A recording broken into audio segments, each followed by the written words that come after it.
Hello and welcome to the Flix Forum podcast, where each episode we go back and we look at a Netflix original film in the order of release. Today we have Netflix 231st film from 2020. It's the action thriller Extraction.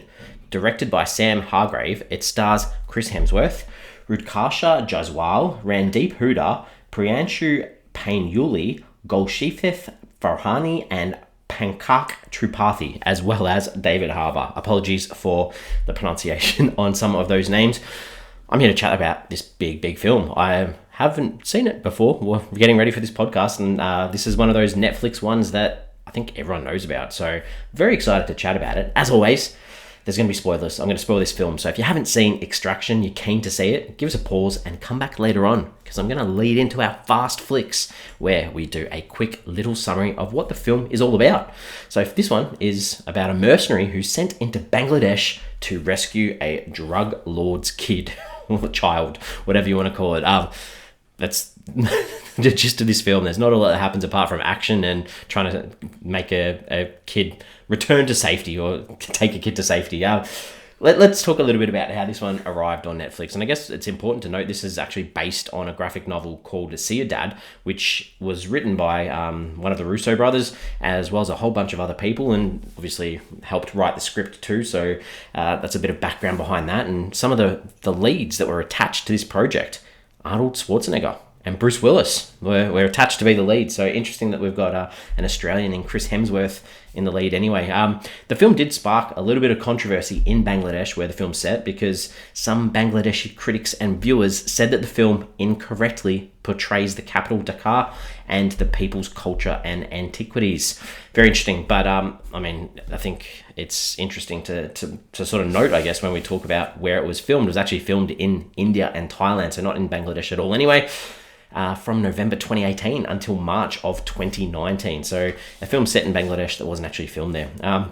According to the director, Sam Hargrave, the nationwide ban on firearms in India as they were filming was so strict that they had to import rubber prop guns without any moving parts. And for the first major action rescue in the film, the dummy weapons were used exclusively without any blank rounds being discharged, meaning all of the shots fired had to be digitally animated in post-production to give that impression. So a lot of post-production effects needing to be added in for this one. The movie, as I mentioned, was shot in India, and as it was being filmed, the public went nuts over Chris Hemsworth. Many fans stayed out and about around the set and where they were filming, and some of them apparently stayed outside for about 15 hours just to get a sight of Chris Hemsworth. Very, very interesting. This did become the most watched original film in Netflix history, according to Netflix, with a reported viewership of 99 million households in the first 4 weeks of release. Huge numbers, big numbers, and we'll probably see that a little bit later when I talk about the consensus on this one.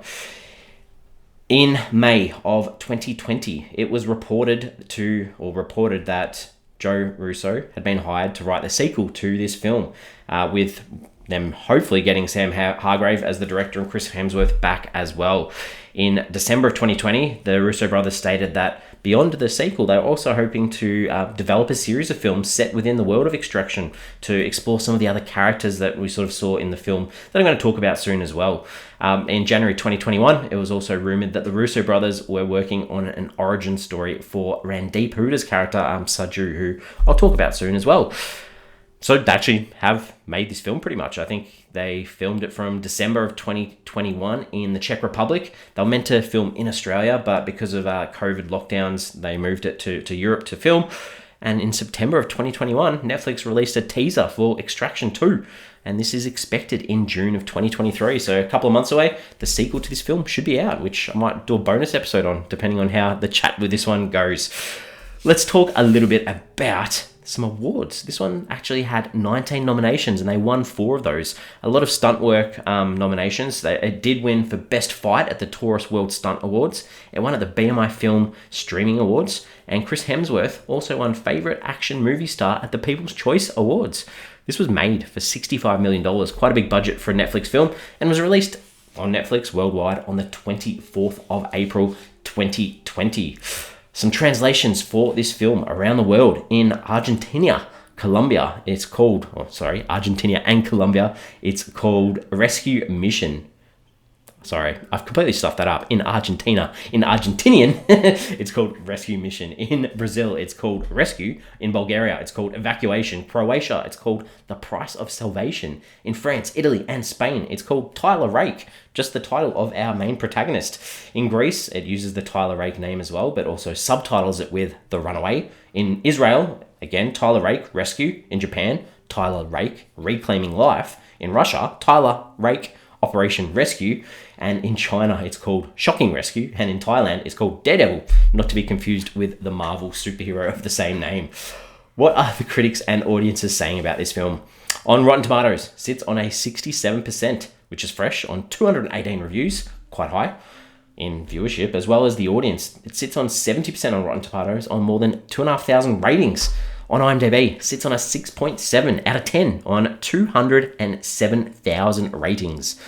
Huge numbers. Same with Letterboxd here, actually. Sits on a 3.1 out of 5. Very, very solid on 124,000 ratings. There's actually been logged by 175,000 people. So overall, this has been seen by a lot of people.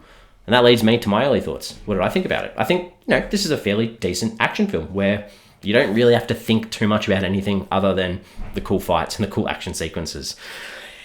But in saying that, it's time to talk about the characters, and it's a little bit hard to sort of talk about them because there's not a lot of depth to any of them. And I guess we start with Tyler, Chris Hemsworth's character. I mean, he's this mercenary who doesn't really care if he lives or dies because he's dealing with the death of his own son. And he's doing this in his own ways, mainly through alcohol and through his work. And yeah, he's a pretty beefed up action sort of hero that we like to see. And he's sort of, his main job is to save this kid called Ovi. And Ovi is the son of an Indian crime lord who, he's been kidnapped.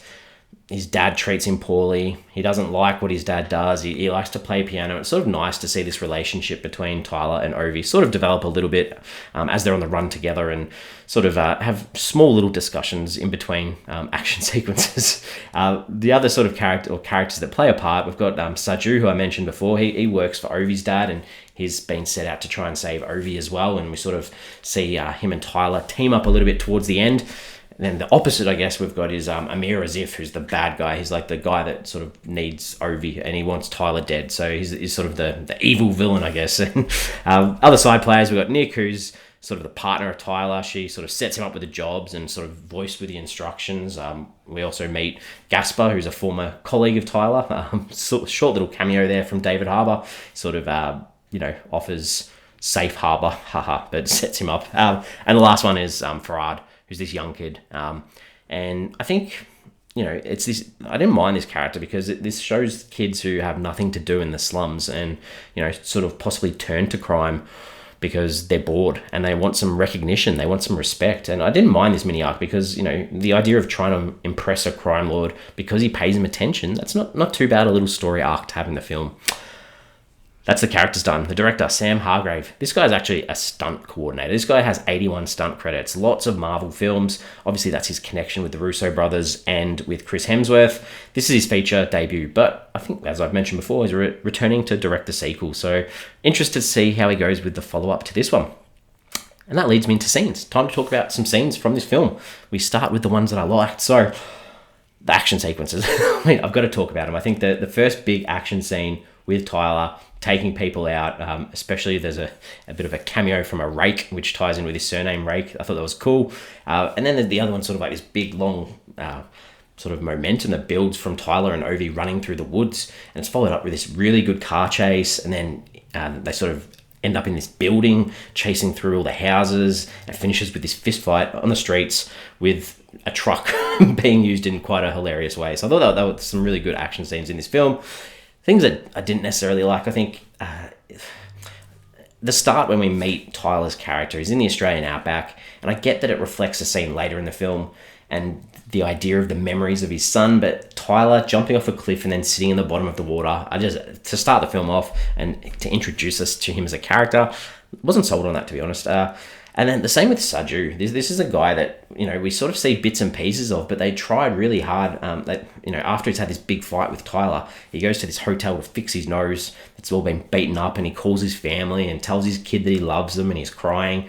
I mean, we didn't really have any connection as an audience to this character, and the foreshadowing here is kind of ridiculous. So I think that probably could have been cut. I mean, the action was okay, but there's a scene where Tyler takes out a whole bunch of gangster kids. I don't know if, Chris Hemsworth beating on kids is a really good look. And I think that finally the whole Amir, as if at the end, the final sort of battle, he's with the Colonel standing at this distance, watching this last fight through binoculars. And there's him, like these little gentle nods of him happy at various stages of how the battle's going. He was so far away, he would not be able to see what was going on. I just thought that was quite ridiculous, to be honest. Right, what are some themes or some ideas? I mean, it's an action film, but the idea of corruption, the police are obviously can be bought for money, and this impacts the whole city. They're able to shut down a whole city just to try and stop a kid from getting out of the city. I thought that was a little bit crazy. And the idea, a little bit of bravery, I guess. Like, what is bravery? Is Tyler a brave hero? Is he doing his job for the right intentions? And does he have like the good well-being of this kid Ovi at heart? It's a tough question. I think, we kind of see that at the end he does. But is that because he was forced into that situation? I don't know. But some little ideas, I guess, that we can talk about or think about with this one. Okay, what did I take away from this one? I think, this is a little bit about what the directors had to say, I think, about the ending in particular. And he said in an interview that they did it in a way that was purposeful, ambiguous, and if you view the movie and you feel like Tyler's redemption is completed through sacrifice, then you would see that in one way, with the kid honouring him through a vision. Or if you love the character and his overcoming of all the odds to survive is what made the story happy for you, then you'll see Tyler rake in that image. Hopefully people will be satisfied with the ending no matter how they feel the movie or feel about the movie along the way.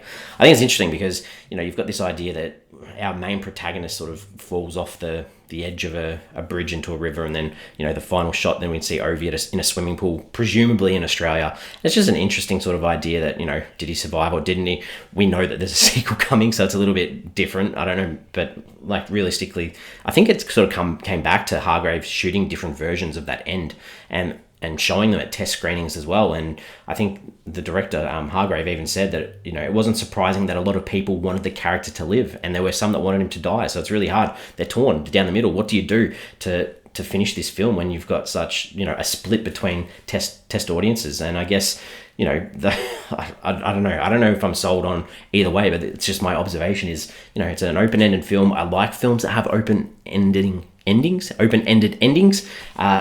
I don't know if this one worked. I don't know.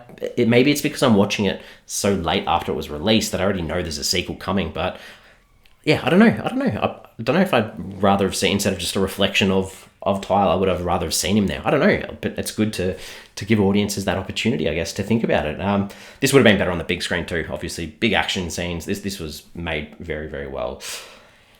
And that sort of leads me to the question, I guess, like this open ending.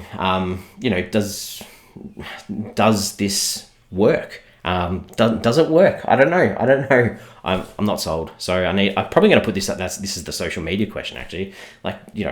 Get on social media, get on Twitter, get on Facebook, get on Instagram. Let me know, do you think that Tyler survives? Because I guess really is the sequel could be a prequel, so it could be before these events, meaning that they're hinting that maybe he is dead. I don't know. I don't know anything about the sequel, so we'll have to wait and see in June of 2023. I'm ready to wrap this up. We give our films a rating out of 5. For me, this was a bit of fun.